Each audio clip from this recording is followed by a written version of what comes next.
My father died 6 months ago, but last night I found a letter in his study room with the last line saying, "Don't leave the house after 6:45 p.m." I don't know how he knew. I always thought my father's study felt too quiet. Even when he was alive, the room carried a stillness that didn't belong in our house. He used to say that silence helped him think, but I never understood what he meant until the day I stepped inside after his funeral. The air felt heavier than usual, like the room had been holding its breath for months, waiting for me to return. I remember standing in the doorway and feeling something shift inside me. Something small but strange, like a memory brushing past my shoulder even though nothing moved. It took me 6 months to gather the courage to clean the place. I couldn't bring myself to touch anything earlier. His books still leaned against one another like they were whispering. His old jacket still hung on the back of the chair with the elbows worn thin. His faint cologne lingered in the air as if it refused to accept that he was gone. I kept telling myself I was ready, but my hands trembled when I turned the key and pushed the door open. I started with the shelves because they felt safe, dusty, familiar, harmless. But while I was wiping the top row, a folder slipped from the corner and fell open on the desk. Inside it were letters. Dozens, all addressed to me, all in my father's handwriting. I froze. He never sent me letters. Not once in my entire life. And yet here they were, bundled neatly like a collection he meant for someone else. My heartbeat quickened. I picked up the first envelope. The paper felt warm, even though the room was cold. My name looked soft, almost careful, written the way he used to call me when I was a child. I slid my thumb under the seal and opened it. The first line made my breath hitch. "Emma, you were 5 when this happened, and you won't remember it the same way." I felt my stomach tighten. It was about the day I broke my arm falling from the swing in our backyard. I remembered the panic, the rush to the hospital, the way my father carried me like I weighed nothing, but he wrote details I didn't know, things I was too young to understand, things only he could have seen. I opened another letter, then another.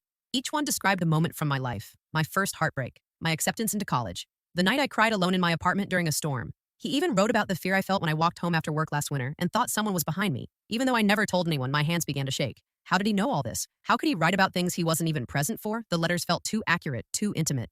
Then I found the last envelope. It was dated tomorrow, and the first line said, "I wasn't safe. If you found a letter predicting tomorrow, would you read it or throw it away?" I didn't open the last letter right away. I couldn't. My fingers hovered over the envelope like it might burn me if I touched it too fast. The date written on top sat quietly in the corner of the paper, but it felt louder than the entire room. Tomorrow. A word so simple, yet it carried a weight that pressed down on my chest until I felt my heartbeat stumble. I tried to breathe slowly. I told myself it had to be some kind of misunderstanding. Maybe he wrote it years ago. Maybe he guessed something. Maybe this was all emotional coincidence. But even as I tried to convince myself, I knew I was lying. My father didn't guess things. He observed. He analyzed. He understood people in a way that always felt slightly unnerving. Still, writing about events he never witnessed made no sense. Writing about things I never told him made even less. The last envelope lay on the desk, quiet and patient. Like it knew I'd come back for it, I stepped away to clear my head. I washed my face. I paced across the hallway. But no matter where I moved, the thought stayed with me. If the other letters were true, then this one might be too. And if that was the case, tomorrow held something I wasn't ready for. When I finally picked it up, the room felt colder. My father's handwriting looked steadier on this envelope, sharper, almost urgent. I slid my thumb along the seal and opened it. The first line made my throat tighten. "Emma, you are in danger tomorrow." The words didn't shout. They whispered. Quiet, steady, certain. I felt my pulse jump. My eyes ran across the next few lines, and my breath caught somewhere between fear and disbelief. He described a moment in my future like he had lived it already. He wrote about the evening, the time, the street, the sound of footsteps behind me, the exact second I would turn around, the fear I would feel before I even understood why. He warned me not to leave the house at 6:45 p.m. He told me someone would call my name. He told me not to answer. I stared at the page as a strange heaviness settled over me. This wasn't vague like a fortune or a horoscope. This was precise, detailed, personal. He described the expression I would have when I froze, the way my hand would tighten around my keys, the way I would feel watched even before I was a chill crept up my spine. I reread the letter twice. My knees felt weak. The room looked slightly darker than before, or maybe my eyes were blurring. I set the paper down, but my hands refused to stop trembling. There were footsteps outside the study, slow, soft, too slow to be casual, too soft to ignore. I held my breath and listened again. They stopped right outside the door. If you heard footsteps after reading a warning like this, would you hide or confront whoever it is? I didn't move. I didn't even blink. The footsteps outside the door felt too real to ignore and too quiet to make sense. My father's study had always been away from the busy parts of the house, tucked into a corner that guests rarely entered. No one else was home. No one else was supposed to be here. For a moment, I prayed it was my imagination trying to fill the silence, but the floorboard creaked again, soft enough to sound accidental, yet heavy enough to feel intentional. I swallowed the dryness in my throat and waited for the sound to come again. It didn't. Whoever was there had stopped completely. I couldn't decide if that made things better or worse. My heart started to thud in my ears. I slowly lowered the letter to the desk, the words on it still burning in my mind. Don't leave the house at 6:45 p.m. Someone would call my name. Something would go wrong. I stepped back from the desk, my shoes barely brushing the floor. I didn't want the person outside to know I'd heard them. I reached for my phone in my pocket, but my fingers felt stiff, like they belonged to someone else. I checked the time. Only late afternoon. Hours before 6:45. Hours before whatever my father had predicted. A soft tap sounded against the wood. Just once. Not a knock. More like the faint brush of a hand. My breath caught. Hello? I forced myself to ask, even though my voice came out barely louder than a whisper. No reply. Another tap. Lighter this time. Almost curious. I stepped closer to the door even though every instinct in my body told me not to. My father never liked this part of the hallway. He always kept the lights on here even during the day. I reached for the doorknob but stopped when I felt a cold rush of fear crawl up my spine. What if this was the moment he wrote about? What if the danger didn't start tomorrow but tonight? What if the letter wasn't a warning for the future but for now? I let go of the knob and stepped back. The tapping stopped. Silence returned, thick and heavy.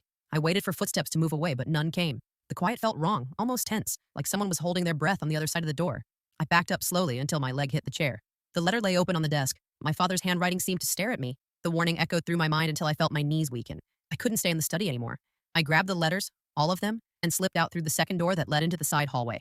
As I moved away, I glanced back at the door where the footsteps had been. The doorknob turned, just slightly, just enough for me to see it move. If you saw a doorknob turn slowly while you were alone, what would your next move be? I didn't wait to see if the door would open. My body moved before my thoughts could catch up. I slipped down the side hallway, keeping close to the wall, my heartbeat racing so loudly it felt like a pulse under my skin. I didn't know if the person behind the door had seen me leave the study, but I wasn't going to stay long enough to find out. The second hallway was narrow, quiet, and dim. My father used it as a shortcut to the kitchen, but I had never appreciated how dark it became when the sun began to fade. I kept walking until the study door was no longer in sight, but the uneasiness didn't fade. I felt watched, even though I knew no one should have been there. The house felt different, like the walls were listening, like the air was carrying something it didn't want me to ignore. I clutched the stack of letters tighter against my chest. My father's careful handwriting peeked through the edges of the envelopes. Steady and calm, while my hands trembled around them, I reached the kitchen and flicked on the light. Nothing moved. Nothing seemed off. The silence was cleaner here, less suffocating, but my nerves still prickled. I checked the back door. Locked. I checked the windows. Locked. Everything looked exactly as I left it this morning, but the feeling didn't fade. Something invisible pressed against the edges of my awareness. Something close. Something patient. I spread the letters on the table, hands shaking slightly. I needed answers. I picked up one from the middle of the stack. It described the night I sat in my car outside a store, too scared to walk in because a man had been staring at me from across the street. I thought I was imagining the fear back then. I thought it was just late and dark and my mind playing tricks on me. But my father wrote about it in unsettling detail. He wrote about how the man took one step closer when I looked away, how he waited for me to unlock the door, how he left only when a couple walked by. My father wasn't there. He couldn't have known. And yet he wrote it like he'd been in the passenger seat, watching. A chill ran up my back. I pushed the letters aside and sat down. None of this made sense. My father had always been protective, but this was different. This wasn't protection. This was something else, something deeper, something he hadn't shared. I reached for the final letter again, the one dated tomorrow. I ran my thumb over the warning. The words felt colder now. I checked my phone, still hours before the time he mentioned. But that didn't calm me. If anything, it made every minute feel heavier. Then I heard it again, the same soft footsteps. Not outside the study this time, but somewhere in the hallway behind me. Would you trust the letters enough to follow every warning? Or would you try to rationalize it? I didn't turn around immediately. The sound came in gently, like someone testing how much noise they could make without being heard. Slow steps, careful steps, the kind that didn't belong in a house meant to be empty. For a moment, the kitchen light felt too bright, like it painted me as a target. The hallway behind me stayed dark, and the darkness felt deeper than it should have been. I forced myself to breathe quietly. I kept my eyes on the table. Even as the hairs on my arms lifted, I didn't want whoever was there to know I'd heard them. My father's warning repeated itself in my mind with a steady urgency that made my throat tighten. Do not react too quickly. Do not make sudden moves. Do not go near the hallway at 6:45 p.m. But it wasn't even close to that time yet, and still, something was here. I shifted my hand slowly toward my phone, but my fingertips brushed the table too loudly. The sound echoed through the kitchen, sharper than it should have been. The footsteps stopped, completely, like someone froze mid-step after hearing me. I stayed still, my heart thudding so hard I could feel it in my palms. Dad, if you were trying to warn me about this, I whispered under my breath, I wish you had told me sooner. The silence grew heavier, thicker, almost expectant. I couldn't stay seated anymore. My chair scraped faintly as I stood, and I winced, hoping the noise didn't travel too far. I moved toward the fridge, pretending to go for water, pretending everything was normal. I didn't dare turn my head. My eyes felt pulled toward the dark hallway, but I kept them forward, staring into the bright kitchen like the light could protect me. I opened the fridge, grabbed a bottle, and closed it again. The steps didn't return, but the silence felt like a presence all on its own. A quiet breath, a quiet watchfulness. I turned slowly, bottle in hand, letting my gaze drift toward the hallway inch by inch. Nothing, just shadow, still and deep. But the stillness didn't feel empty. It felt held, occupied, waiting. A cold wave rolled over me. I grabbed the letters quickly, stuffing them back into the folder. I didn't want to leave them in the open, in case someone was actually inside the house. I backed away toward the living room, never turning my back fully to the dark hallway. Every step felt heavier than the last. Every breath felt louder. When I reached the living room, I flicked on the lamp. The warm light helped a little, but only for a moment. Something shifted in the hallway. Not footsteps this time. Something lighter. A soft brush of movement, cloth against a wall. The kind of sound that happens when someone tries very, very hard not to make any at all. My phone buzzed suddenly in my hand. I looked down. A message. Unknown number. Emma, don't scream. What would you do if you received a message telling you not to scream? My breath stopped before my mind could even process the message. The words on the screen looked simple, but they hit me with the force of a door slamming shut somewhere in the house. Don't scream. Who would send that? Who even knew I was here? My fingers tightened around the phone until my knuckles hurt. I wanted to believe it was a prank, a wrong number, anything that made sense, but deep down I felt it. that familiar sting of fear settling beneath my ribs. Someone knew. Someone was close. I forced myself to glance at the hallway again. The darkness didn't move. The walls didn't shift. But the silence was too intentional. Like the house was waiting for my reaction. Like whoever sent the message was watching to see what I'd do next. I swallowed hard and tried to steady my breathing, but it didn't help. My hands still trembled. I typed back a single word. Who? I pressed send. The moment I did, something changed in the air. A faint creak. Not loud, not sudden. Just enough to remind me that I wasn't alone. I stepped backward until I felt the edge of the couch against the back of my legs. The lamp's warm glow didn't feel comforting anymore. It felt like a spotlight, and I was standing in the center of it. My phone vibrated again. Another message. Don't go near the hall. Stay where you are. My throat tightened. How did this person know where I was standing? I lifted my head slowly, the way people do when they think something is in the room with them. The silence deepened. I couldn't decide if I wanted to cry or run or scream. I clutched the letters against my chest, feeling the rough edges of the paper, my father's handwriting pressed against my fingertips like he was speaking through the pages. The floor creaked again, this time closer. I stiffened. My phone buzzed instantly. Emma, please listen. My breath trembled as I read it.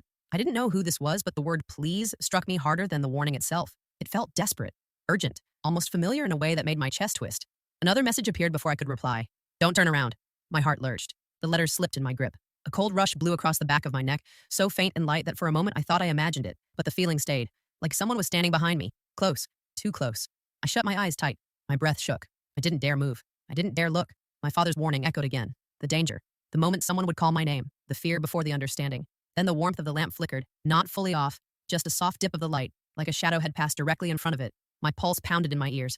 My phone buzzed one more time. The message appeared slowly, like the sender typed it with shaking hands. Emma, don't let it touch you. Would you freeze, run, or turn around if someone texted you, don't let it touch you? I woke up the next morning with my heart already racing.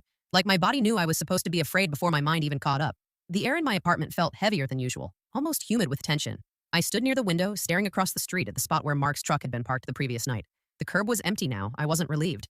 Empty spaces can feel more threatening than ones with visible danger. I checked my phone. Nothing. No texts, no missed calls, no voicemails. Silence. Sometimes it's louder than any threat. Today was the tomorrow he warned me about. The last thing he said was still hanging in my brain like smoke from a fire that refused to die. Tomorrow you'll understand. Understand what? That I was weak? That he controlled more of my life than I thought? That he still had access to places and people I didn't know? I should have gone to work, but the idea of leaving the safety of my apartment, the one place that still felt like mine, felt impossible. I kept pacing, checking locks, looking out windows, listening for noises that weren't there. Every shadow seemed too dark. Every car engine outside made me flinch. Around 11 a.m., my phone finally buzzed. My entire body jolted. Unknown number. My throat tightened. I answered. Hello? But there was no voice. Just breathing. Slow, controlled. Like the person on the other end wanted me to know he enjoyed hearing me panic. Mark? My voice cracked. Mark, what do you want? Nothing. Just breathing. Then, click. The call ended. I almost threw up from panic. Seconds later, a text appeared. Check your door. My chest collapsed. My legs went weak. I walked toward the door, every step slow and trembling. I pressed my eye to the peephole first. No one. I opened it a few inches. A small envelope was on the floor. My hand shook as I picked it up and ripped it open. Inside was a picture. My building's parking lot, taken last night. But not of Mark's truck. Not of me. It was my younger sister, Abby, standing beside her car, laughing. Completely unaware someone was photographing her. My vision blurred, shock mixing with a specific kind of terror that only hits when someone threatens the one person you can't live without. There was a second line on the back of the photo written in messy, rushed pen strokes. Now you understand. My knees nearly buckled. I grabbed my phone immediately and called Abby. She answered on the second ring, cheerful and confused. Hey, Claire, what's up? I couldn't breathe. I couldn't think. All I managed to say was, Abby, don't go anywhere today. Don't leave the house. Promise me. Her tone shifted. Claire, you're scaring me. What happened? I looked at the picture again, my fingers trembling so hard I could barely hold it. It's not about what happened, I whispered. It's about what might happen next. After I hung up on Abby, my hands wouldn't stop shaking. I kept checking the window, the hallway, the shadow under my door, anything that could confirm he was still out there. I didn't know what Mark wanted, but involving my sister was a line I never thought he'd cross. No, maybe I just hadn't wanted to imagine he could. My mind ran circles, tripping over itself. Why Abby? How did he find her? Has he been following her too? The thought felt like swallowing broken glass. I needed help. Real help. I grabbed my keys and forced myself out of the apartment. The hallway felt too quiet, like the building itself was holding its breath. I kept expecting Mark to step out from behind a corner, smiling that calm, unnerving smile he used to wear when he wanted me to feel small. But no one appeared. When I pushed open the main building door, sunlight hit my face so hard, I blinked several times just to see properly. The world outside looked painfully normal. Kids riding bikes, a woman walking her dog, a delivery truck double parked. Everyone was living their lives while mine was quietly unraveling. I got in my car, locked the doors twice, and drove. Not to the police station like a normal person in danger would. I know that's what I should have done, but trauma doesn't follow logic. Fear turns grown adults into versions of themselves they don't want to recognize. And deep down, I kept hearing Mark's voice. No one will believe you, I always sound more reasonable. He said it once during an argument long ago, and I didn't take it seriously then. Now it echoed like prophecy. I drove to the only place that felt neutral, my office building. A public place with cameras, security, people everywhere. If Mark wanted to approach me, he'd have to show himself. I sat in my car, staring at the glass entrance, my fingers digging into the steering wheel, and that's when I noticed it. A slip of paper tucked under my windshield wiper. My stomach dropped so hard it felt like falling. I forced myself out, shielding my eyes from the sun, my breath short and quick. I pulled the paper free and unfolded it one sentence. You really shouldn't have left your apartment. I stumbled back. My mind went blank. He wasn't just watching my sister, he was watching me, right now, or minutes ago. He knew exactly where I was. He knew I was scared. And worst of all, he wanted me to know it. I turned in a full circle, scanning the parking lot, the street, the windows above. No sign of him. No car that looked familiar. Just strangers living their lives while I felt hunted. I jumped back into my car and locked the doors again, my heart punching against my ribcage. I dialed Abby one more time, just to hear her voice, to make sure she was still safe. She picked up instantly. Claire, are you okay? No, I whispered, but I will be. I'm going to come get you. Right now. Why? What's happening? I looked at the note, still crumpled in my hand. I don't think I'm the one he wants anymore. There was a long, terrifying silence on her end. Claire, what do you mean? I swallowed hard. I think he wants to punish me by getting to you. I drove straight to Abby's apartment, barely remembering the streets I took. My mind wasn't forming thoughts anymore. It was producing warnings, alarms, flashes of worst-case scenarios. Every red light felt like a trap. Every car behind me felt like it was following. When I finally reached her building, I rushed upstairs and knocked fast. Almost frantic, Abby opened the door within seconds, her face pale, eyes wide. Claire, what's going on? You're scaring me. I know, my voice cracked. I'm scared too. I stepped inside and locked the door behind me. Abby's place was warm and bright and safe. Everything my life didn't feel like anymore. The contrast made my chest tighten. Abby guided me to the couch and sat with me. Tell me everything, she whispered. So I did. I told her about the letters, the predictions, the way my father seemed to know my life before it happened, the way today's letter ended, the notebook in the basement, Mark showing up, the message from an unknown number, and the note under my windshield. Abby listened without interrupting. Her hands were shaking too, even though she tried to hide it. When I finished, she pressed a hand over her mouth, her eyes glassy. Claire, this is insane. I know. But you think Mark is behind this? All of it? She asked slowly. Yes, I said. Who else knows me that well? Who else has watched me that long? Who else would know exactly how to terrify me? I felt my throat tighten. Everything in the letters feels like someone cataloged my whole life, like someone who studied my patterns, my fears, someone who wanted control. Abby squeezed my hand. Claire, I believe he's dangerous, I do. But the letters, that doesn't fit him. He's petty, manipulative, controlling. Yes, exactly, I cut in. But he isn't thoughtful, she finished. I blinked. What? He isn't poetic, Abby continued gently. He isn't patient. Those letters, Claire, they sound like love. A strange love, a heavy love, but still, love. The words hit me like a bruise blooming slowly under the skin. I shook my head. You didn't read the last letter. And you did, she said, and it scared you. But Mark didn't know your dad well enough to mimic him. He didn't even like him. I looked away. I hated how right that sounded. So who do you think it is? I asked, almost afraid of the answer. Abby exhaled. I don't know, but I don't think it's Mark. For something this elaborate, this long-term, it feels bigger. I stood and paced the living room because sitting still felt impossible. The clock above the TV ticked softly, too softly, like it was mocking me. You said the last letter ends with something happening tomorrow, Abby said, but the message today, the warning from Mark or whoever, maybe it's not about tomorrow. Maybe the danger is already happening. Her words wrapped around me like cold fingers. I moved to the window and pushed the curtain aside. The street below was quiet, too quiet. One car parked across the road, windows tinted, engine running. My breath left me in a thin, shaking whisper. Abby, I said without turning around. What? There's someone in that car. Her voice trembled. Is he looking at us? I don't know, I said. But the car, it wasn't here when I arrived. I let the curtain fall back into place. Everything in me screamed that tomorrow's danger might have arrived early. Abby stood behind me, clutching my arm as if her grip alone could anchor us to safety. I didn't move. I couldn't. I just stared at the curtain, at the faint outline of the car outside, at the possibility of everything going so horribly, silently wrong. What do we do? Abby whispered. I didn't know. For the first time in my life, I genuinely had no idea what the next moment should look like, not even a guess. Then my phone buzzed. Just one buzz, a new message. My blood iced over before I even looked. I turned the screen, the glow lighting my trembling fingers. Unknown. You read the last letter, didn't you? My legs went weak. Abby grabbed me before I stumbled. How does he know that? She whispered. I read the message again. And again. It felt like the words were alive, crawling under my skin. He's watching us, I said softly. But why? What does he want? Abby asked. I didn't answer. I walked to my bag, pulled out the bundle of letters, and untied the string. My fingers moved with a strange, desperate certainty. I flipped to the last page again, my father's handwriting, the delicate ink, the message that had started all of this. Tomorrow you will face the person who watched you grow from afar. You won't know him, but he knows everything about you. My heart clenched around itself. I sat on the couch and read it out loud for Abby. She listened in frozen silence. Claire, she finally whispered, that doesn't describe Mark. No, my voice shook. It doesn't. The room felt too quiet, too aware. Every shadow suddenly seemed filled with someone breathing. Abby sat slowly beside me. If it's not Mark, then who? Who watched you your whole life? I stared at the letter. I'd stared at it so many times that the words were burned into me, and suddenly, something clicked. My breath hitched. What? Abby asked. The funeral, I whispered. Do you remember? She frowned. Claire, that was years ago. I know, but think. Do you remember that man standing near the tree line? The one who didn't speak to anyone? The one we didn't recognize? Abby's eyes widened. The one in the gray coat. Yes. Do you think he was... My phone buzzed again. I didn't want to look, but I did. Unknown. Step outside. Every part of me screamed no. Abby grabbed my hand. Claire, we're calling the police. But something inside me shifted. A quiet realization that the danger I feared might not be the danger waiting for me. I stood. Claire, don't. Abby's voice cracked. I walked to the door. My fingers hovered over the lock. For a moment, I wasn't scared. I wasn't shaking. I wasn't running. I felt calm, as if whatever waited outside wasn't my end, but my beginning. The lock clicked. I opened the door slowly. Cold air swept in, and standing at the bottom of the stairwell was a man. Not Mark, not someone I knew, but someone who looked at me, like he'd known me forever. His voice was quiet. Claire, I've waited a long time to give you the letter your father couldn't.